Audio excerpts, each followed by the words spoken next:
Welcome to The Joy Factor. Now, here's your host, Julie Hansen. All right. Hello and welcome to episode 35 of the Joy Factor podcast. My guest today is Dr. Sue Williams, the founder of Eat, Nurture, Grow, a health and wellness consultation service. She helps individuals and families create and maintain healthy lifestyles. She's worked with many acute and chronic conditions, including diabetes, heart disease, and a variety of autoimmune disorders. Dr. Williams grew up in Iowa and earned her bachelor's degree in psychology at the University of Iowa.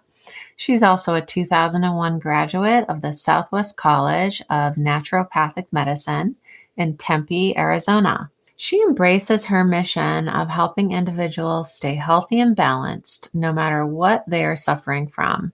She works with them to heal their entire life. With her extensive knowledge of supplementation, natural remedies, and mindfulness practices, she works toward building balance and eradicating symptoms such as pain and inflammation from the body. No matter what an individual is suffering from, Sue works with them to heal their entire life, from the foods they eat to the activities they participate in and the thoughts they think, to achieve whole body restoration.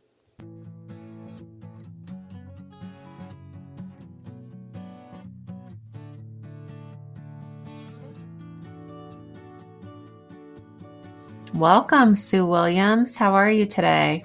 I'm wonderful. Thank you for having me. So glad you're here with so much information to share. Let's go ahead and just kick it off with that question of, tell us about your joy factor. So today my joy factor is food. I must say that I love to eat and I love to cook and I love to bake. And I love to do that in terms of that's part of my love language. It's part of the way that I show my family how much I appreciate them, how much I love them, by putting thought and care into the food that we eat. And so one of the best things that I do is I shop, which not everybody likes to shop. And so we're very lucky in this day and age to be able to order our food online, to get Butcher Block delivered to our home, to get Thrive Market delivered to our home, and to get local groceries delivered to our home. And although with the many issues of COVID and lockdowns and everything that we've experienced over the past couple of years, I think the most positive thing is the ability to be able to grocery shop online and kind of think ahead about what we want to put into our bodies and what we want to feed our families.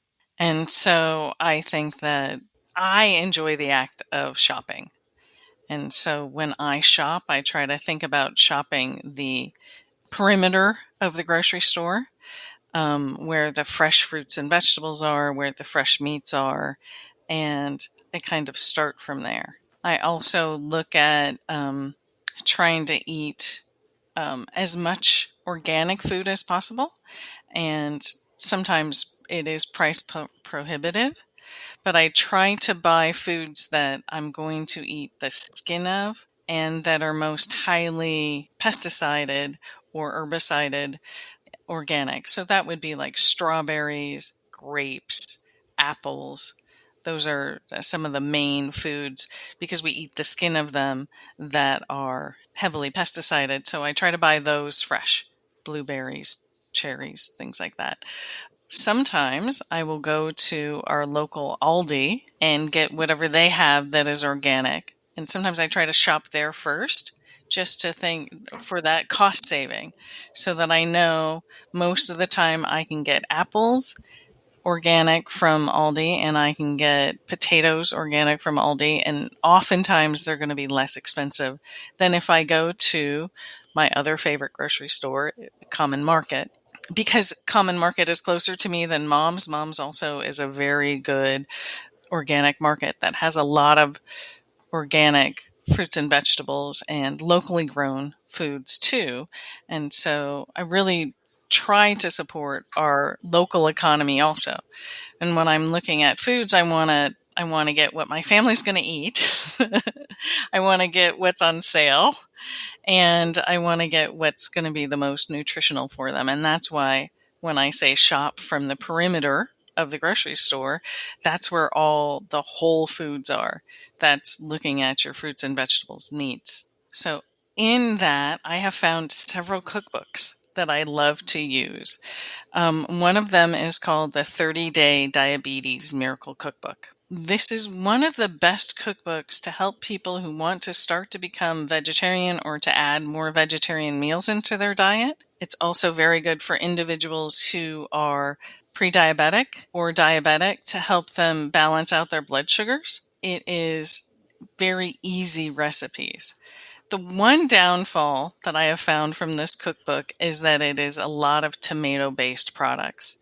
And the reason why I point that out is if you have a lot of inflammation in your body, you're going to want to avoid eating nightshades. And tomatoes, potatoes, eggplant, and peppers are in the nightshade family. And I will tell you from personal experience, because I do have bouts of inflammation myself, that if I eat a lot of tomato-based products, or, let's say we have spaghetti and then we have sloppy joes and then we have like a salad with a lot of tomatoes in it, or salsa. If I do that too many days in a row, I will start to feel joint pain, particularly in my hands and sometimes my knees and feet. So I know for me that when I start feeling kind of achy and stiff jointed, that I really have to kind of evaluate whether I'm eating too many nightshade vegetables, those tomatoes, potatoes, eggplant, and peppers, even spicy peppers. So sometimes I have to watch how much cayenne pepper I'm putting into stuff or adding hot sauce to my foods. So in that, like, nightshades are what you should avoid if you have inflammation.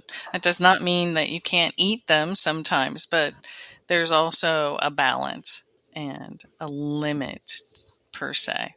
I want to ask a question about that I think our listeners might be curious about, because, this holistic approach to what we're eating, what we're putting in our bodies, what we're preparing for our families, just for someone who may not know, like, what would be some less than obvious signs that you had inflammation, or, what are some of the common signs that somebody might not even realize that that's what it is? Can you tell us a little bit about that?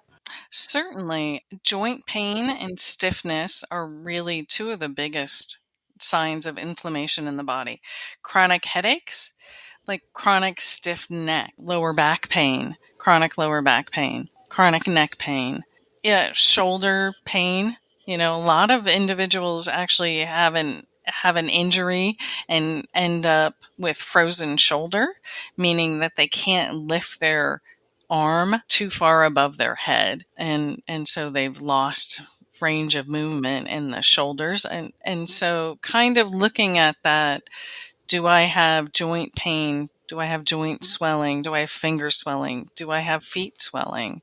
Do I have neck pain? Do I have back pain? Now, other types of inflammation, like allergic inflammation, can cause dizziness, ringing in the ears, feeling stuffed up in the ears, feeling sinus pressure, and chronic headaches can also be forms of signs of inflammation in the body. You want to address what's happening in my world around me. So I know spring is really bad for me. I'm allergic to grass and trees. And so I know that for my peace of mind, I need to, one, eat more apples, because they're very high in quercetin. And so that's a great anti-inflammatory. But generally, I will be honest, even increasing my apple intake, increasing my vitamin C intake, those things aren't necessarily sufficient enough for me not to have headaches, sinus pressure. My ears tend to feel clogged and itchy. So in that, those are my symptoms. Sometimes I have a watery eyes from allergies. I sneeze a lot. So I then need to take an over-the-counter allergy medicine. But when in a state of inflammation, I do want to check, what am I eating every day? Am I eating the same things every day? Am I indulging in a lot of I love eggplant, potatoes, tomatoes, or peppers. And are those contributing? Now, other foods can cause inflammation based on individuals' sensitivities. So sometimes you can eat something today. Let's say I had some crackers today that were made with tapioca starch, and tapioca starch upsets my stomach, but I don't know that it's 100% that. But then I have an upset stomach, or I have bloating in my stomach, gas and bloating. That's also a sign of inflammation. That's a very good sign of internal inflammation in your GI tract. That can last for 3 days, or it may not show up for 3 days later.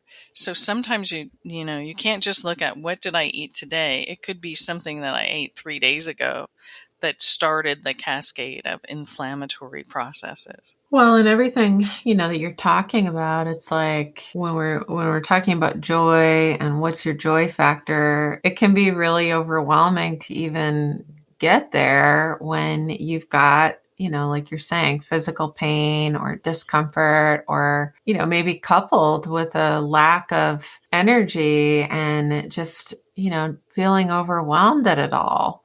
And I just wonder if maybe you can talk a little bit about that, like for the person who's listening, that's like, oh, what is that first little tiny step somebody might make toward getting a foothold on, some new habits, or even trying some new foods maybe that could turn them in the right direction toward less inflammation and less stiffness? My first suggestion always is to add more vegetables to your diet. The reason I say that is that the majority of our population do not get 7 to 9 servings of fruits and vegetables in their diet a day. The reason I suggest vegetables is, one, because they're high in fiber. So the more fiber we have, the more ability we have that fiber grabs onto toxins in our body and inflammation and helps us expel it. So the more fiber we have, the more pooping we should be doing, and therefore the more detoxifying and getting rid of toxins out of our body and inflammation out of our body. And so the easiest thing to do is to choose a vegetable that you like. If it's broccoli or cauliflower or carrots or green beans, and say, all right, half my plate needs to be vegetables. And if I can look at my plate and half of it is vegetables, I have succeeded for today. And if you want to make that first step, this is my dinner plate. And half my dinner plate is vegetables, whether it's mixed vegetables, whether it's one single vegetable, then try a new vegetable. Lots of times people don't like Brussels sprouts growing up, but then they roast some vegetables as an adult and they realize, wow, those are really good. And it's very easy to roast vegetables. It's 450 degrees. It's anywhere from 6 minutes for asparagus to 20 minutes for broccoli and cauliflower. Put some olive oil, just sprinkle a little olive oil on it, salt and pepper, put in the oven, 400 degrees, 6 minutes for asparagus, 20 minutes for your harder vegetables like broccoli and cauliflower. And you can test them because sometimes they're done sooner. And my 15-year-old really loves broccoli if it's a little bit charred. So I know that I can make cauliflower, broccoli, and sometimes carrots, and those are going to be eaten. Brussels sprouts also, and asparagus, which is very odd for a 15-year-old, but also I appreciate that. So, we try, and I am very good at half my plate is vegetables, and I do try that with everybody else, but I will say that it is not as successful with my teenager. Well, and, just speaking from that perspective, maybe sharing, how do you strike that balance, right? If you're cooking for a family and you're wanting to have those habits stick, how do you also find, kind of that reality check? So I do, now I have 4 children. They're 30, 24, 22, and 15. The older children, the 2 middle children are great vegetable eaters, so it's never been a problem. Like, they will clean up if we have any vegetables left over, they will eat them. It's never, since they were little. So that's never, ever been an issue. For the oldest and the youngest, as long as I get them to eat as close to a cup of vegetables as possible, I feel successful if I can get them to eat it at all. So that's part of the balance. So sometimes we will have cut up apples or oranges or or we'll have fruit with dinner. Sometimes it's pineapple. We were on a big pineapple binge because it was fairly reasonable at the grocery store. So, it just depends on what's in season. Now, pineapple is not in season here, but we do get them shipped in, and if they're inexpensive, we'll eat them. Mangoes are on sale at Common Market this week, and they were very good. So, I try to make sure that we have some kind of fruit snack, whether it's dried fruit or fresh fruit. And I do push a lot of vegetables. My middle children and my husband will eat vegetables with breakfast. Sometimes we can do some carrots with breakfast, but generally I'm not going to push vegetables, but I will push a fruit, or we don't do much juice because that's, it tends to spike blood sugars and then people get hyped up and then they crash. Mm-hmm. That's also why I push vegetables. If people come to me for advice on losing weight, I will say your goal is to have an entire bag of vegetables every night with dinner, or by the end of the day, an entire bag for you alone. So that you've got fiber and you're getting filled up. So in that, we're helping people detoxify, helping people feel full. Cauliflower rice is also a big positive. Most individuals will eat it and like it because it's pretty neutral. There are different seasonings that I like to use that really help. There is one called Fox Point, and it is from Penzey Spices, Penzey spices. And Fox Point does have salt in it, and it does have Parmesan cheese. So if you have any issues like heart disease, high blood pressure, that you don't want to have extra salt, I would use their Justice seasoning instead. It does not have Parmesan cheese or salt in it, and it's the same. It's kind of an Italian blend of seasoning, and it makes every vegetable taste fabulous. And so most of the time you can use that as your sprinkle to help encourage people to eat vegetables more. And so our oldest son would only eat vegetables if he could put cheese on them. So we went through many bottles of Parmesan cheese. We buy fresh Parmesan cheese now, but at the time we were using the canned sprinkles, but Fox Point is now his next sprinkle of choice. So fewer calories, less fat, but it does have a little bit of cheese in it. So, that's how we transitioned. We went from, yes, if you're not going to eat your vegetables, yes, you can have some cheese on it. Well, I was just curious, kind of right alongside that, because we've talked about some really excellent, just tangible strategies, right? Like just start by eating more vegetables. And then what are these ways to cook the vegetables? Well, how do I make them appealing to my palate or my child's palate? And I wonder if you could layer onto that, some of the mental and emotional pieces that are attached to why we make the choices that we make, what we can do to sort of level up to that next choice. Because we all know the reason we want to eat chocolate and cheese is because it gives us, it's just like that juice, right? It gives us an instant hit of something. So we tend to kind of choose, the marshmallow over the apple. And to build that bridge where I want to go for that apple or that carrot, and I'm able to kind of see the long-term, my long-term goal wins over that short-term satisfaction. Just wondering if you've got just sort of some best practices around strengthening that resolve or that commitment level.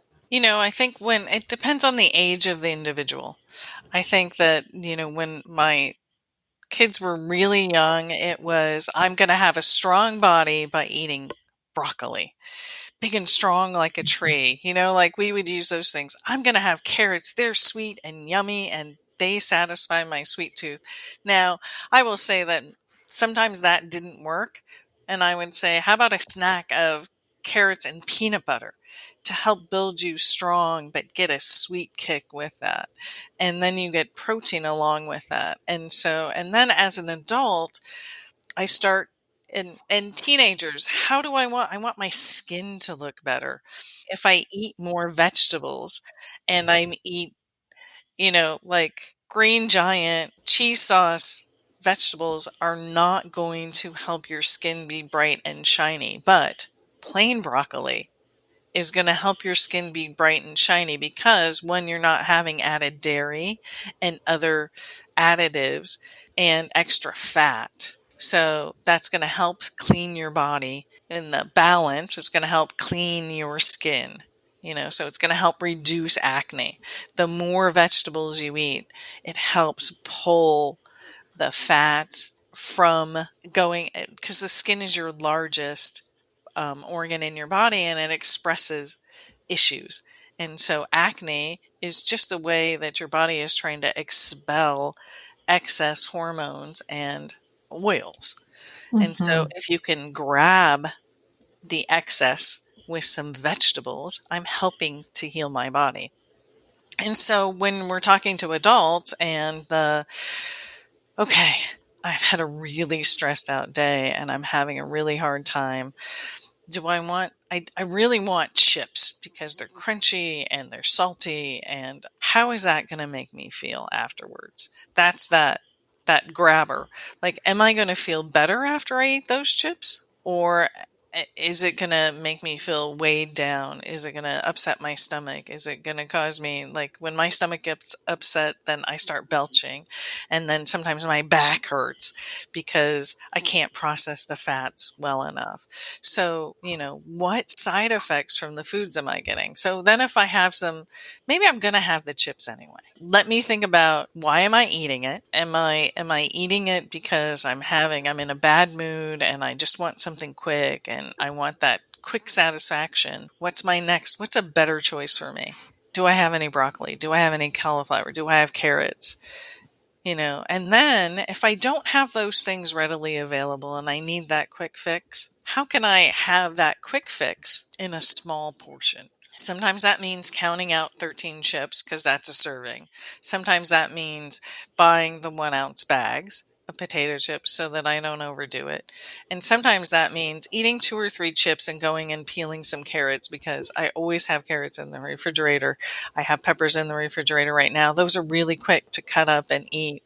And I get that satisfaction of the crunch, but not the excess fat, and satisfying my needs, but I'm not then adding extra fat to my body that I don't need. Yeah, well, and even connecting to, taking the time to reflect on, what are your needs, right? So there's the mental and the emotional part of being connected to that. Right. And being able to connect to, like you're saying, what is the role that these chips are filling for me? Right. And so if I'm going to eat out of boredom, why don't I choose something that is going to satisfy the eating out of boredom, but maybe not add so many calories? Maybe that's cut up cucumbers. Maybe that's cut up bell peppers. Maybe that's baby carrots. Maybe it's celery.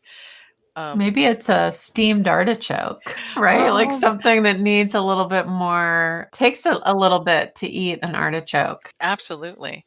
We love, all of my kids love steamed artichokes.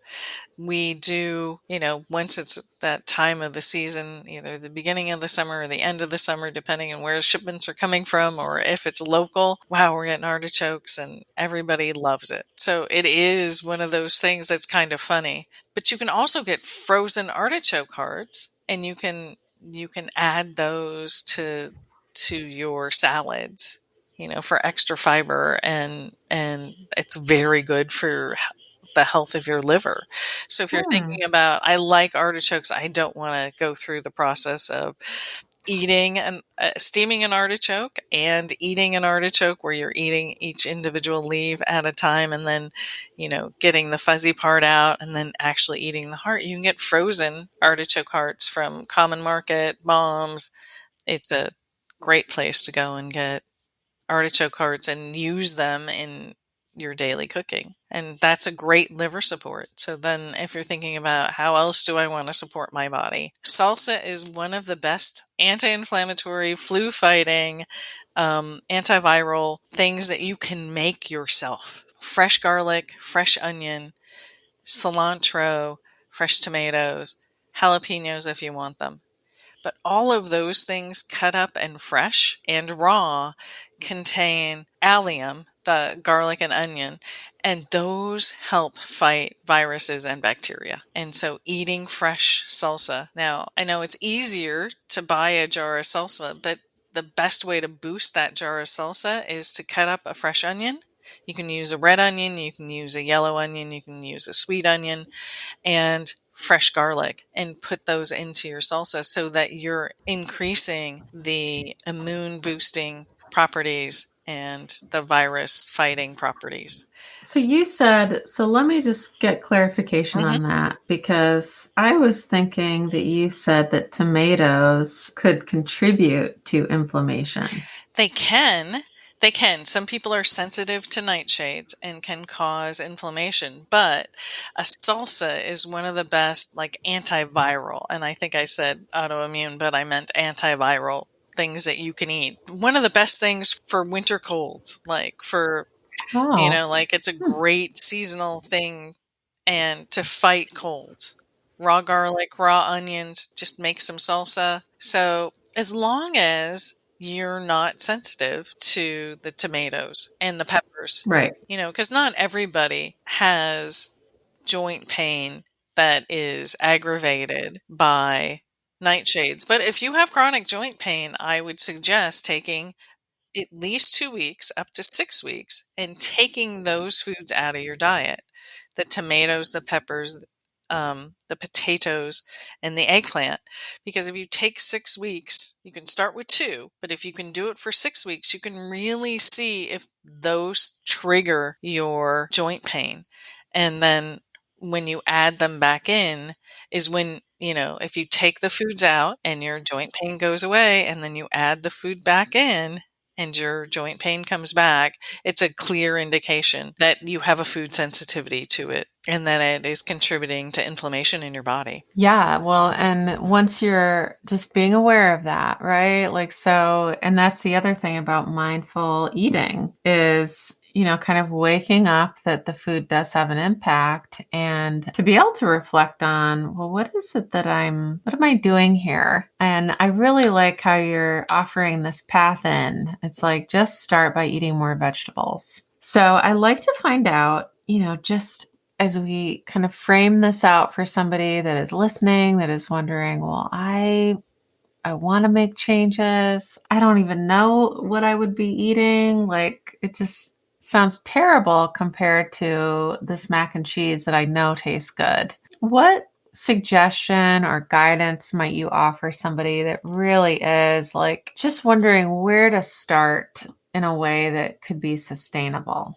I think starting with, that idea of half your plate is vegetables, and then moving from there to how do I make fresh food and how do I make it easy and simple. So one of the easiest ways to cook fresh foods is sauteing it on the stove, or roasting it. But if you don't have time, pressure cookers or Instapots can really help increase your ability to add fruits and vegetables, beans, more vegetables and beans to your diet in a relatively quick fashion.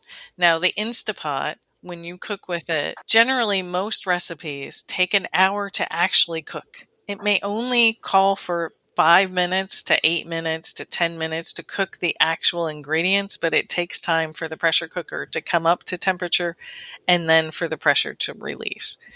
And so even though it's an instant quick meal, it really does take an hour. So I'd like to tell people that because I think it's a little deceiving. I think that adding more beans to your diet will really help to increase your fiber intake and reduce your inflammation and to help create a more balanced diet. And beans are very high in protein, so they're a great substitute for meat in your diet. And so when we're thinking about how do we eat mindfully, how do we eat with intention? And so there's many ways to look at that. One way to eat mindfully is to really think about where does your food come from. Sometimes just saying a prayer to yourself and thanks for the earth for giving us this food, and then eating your food as slowly as possible. I have one child that is the master of this, and I just envy him to no end because I'm also a person that eats to move on, or I used to be. Like, I love to eat and I love to cook, but as a child growing up, it was I have to eat to go be able to do something else. And so that's that kind of where you get a little bit of a mindset to eat as quick as possible. And so part of my growing up and my stages over life have been to be able to sit down and to be thankful for the food that I'm eating, to enjoy the textures of the food that I'm eating, to enjoy the multiple flavors within the foods that I'm eating. And so that has been one of the practices that I started in my mid-20s, and I really enjoy helping me come back to basics and really savor and slow down and enjoy what I'm eating, because beans to me are one of the most enjoyable foods. I love some beans are very taut on the outside and very creamy on the inside. And then I love to add beans you can hide them in brownies. So you get a little extra boost of protein, so that balances out some of that sugar in the brownies, and so you can still have your sweets, but you can actually increase the nutritional value of your sweets so that they're more balanced and you don't have huge sugar spikes, and so you have big highs and big lows. So lots of times we feel sluggish after we eat because of that eating carbs where your sugars spike and then you kind of crash. Sometimes we feel really run down and sluggish because we've eaten too much and our body cannot digest it. So that whole practice of slowing down and mindfully eating can help so much in our lives and helping us maintain healthy weight. Yeah, I mean, it's like have your sweets and your nutrition too. Absolutely. I love that. Increase the nutritional balance of your sweets. That is brilliant. And, I know that anyone listening is really catching, your enthusiasm. That seems to be a really important ingredient too, is thinking about making these changes or making these adjustments in ways that feel good and that don't feel like you're having to sacrifice or deny yourself of something. So I wonder if you might, just close us off with anything else that you think would be useful to kind of build some of that momentum and to get a little bit excited about making changes versus feeling like, oh, I have to, or, my doctor told me that I needed to. Like, what are some other mindset pieces that our listeners might benefit from? I guess it depends on where someone's coming from. But oftentimes when I'm talking to people, they're coming in with some kind of crisis or some kind of health challenge. So if you want to live the longest possible, add more vegetables to your life. If you want to increase your time that you get to spend with your loved ones overall in general, that's kind of where I look at it, in that sense of like, I am eating to live. I'm eating healthfully so that I can live a longer, healthier, more balanced life. And so if I think about, I'm putting this into my mouth because I want to stick around for longer. I want to meet my grandchildren.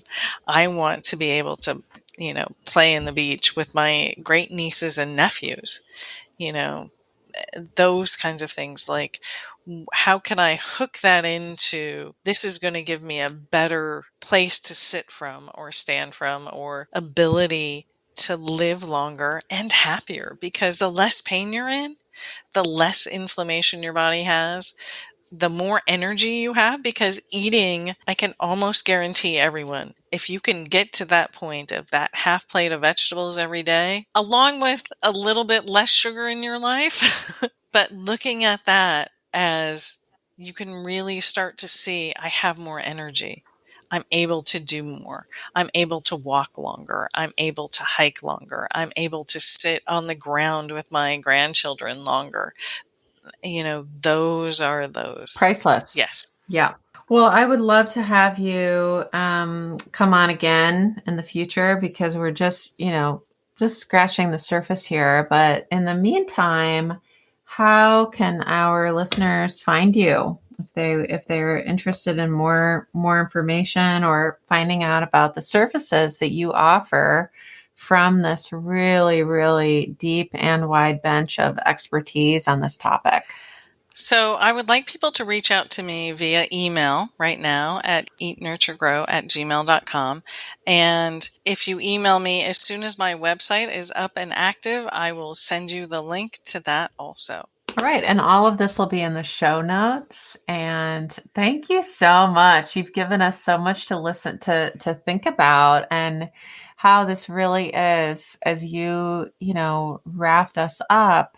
It is so connected to joy. It is so connected to the meaning and what matters most in our life, those choices that we make around food. So thank you. Thank you. Thank you for listening to The Joy Factor. For more information, visit www.thejoyfactorpodcast.com.